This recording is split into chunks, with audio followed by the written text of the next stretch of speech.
Hi, this is Lucia with The Art of Love, and this week I'd like to talk about how we teach people how to treat us. I received an email from a woman.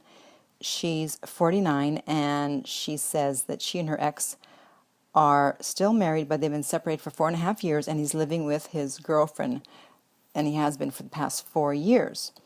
She tried to file for divorce a couple of years ago, but she was financially and emotional not able to do so. So she put it on the back burner to pursue a career so that she could be financially independent. So I'm assuming that she wasn't working while she was married, because they were married since they were 17 and they have 4 kids together. And so the problem is that for the past 3 years, even though he's agreed to give her spousal income, she has to chase after him to get the money. And there's been times when she's had to sleep with him, or she felt she had to sleep with him, in order to get him to give her the money. So she says, what should she do? And is she doing the right thing by sleeping with him to get the money? Well, so she's teaching him, hey, you can not pay the money, you can hide when it's time to pay the money, and I'll come around and I'll sleep with you.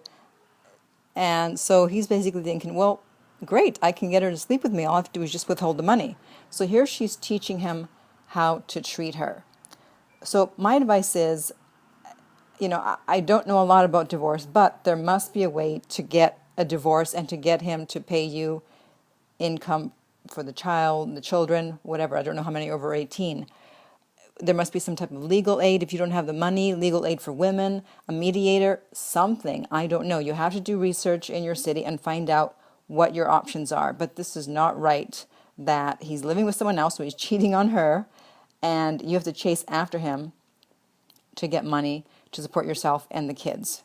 This is obviously not right. So do what you got to do and stop sleeping with him. And then when you find out what your options are, then you can say to him, okay, so I'm going to be filing for divorce, blah, blah, blah, blah, blah.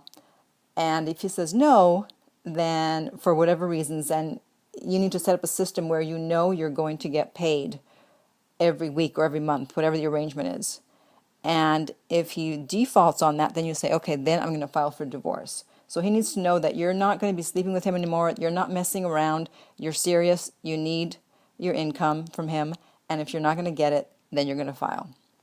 So if you have an issue similar to this, then you need to decide, or just in general with anyone, you need to decide what it is you want and what it is they're not doing, and let them know. And if you can't do it in a calm, emotional way, I know sometimes it's difficult, then sometimes it's better to send an email. That way you can think it out and just make sure that it's very clear, because sometimes it's clear in our head, and then when we write it down, it's not so clear, and we make assumptions that we don't add into the email, and then they don't quite understand what we're saying. So make sure everything's very clear.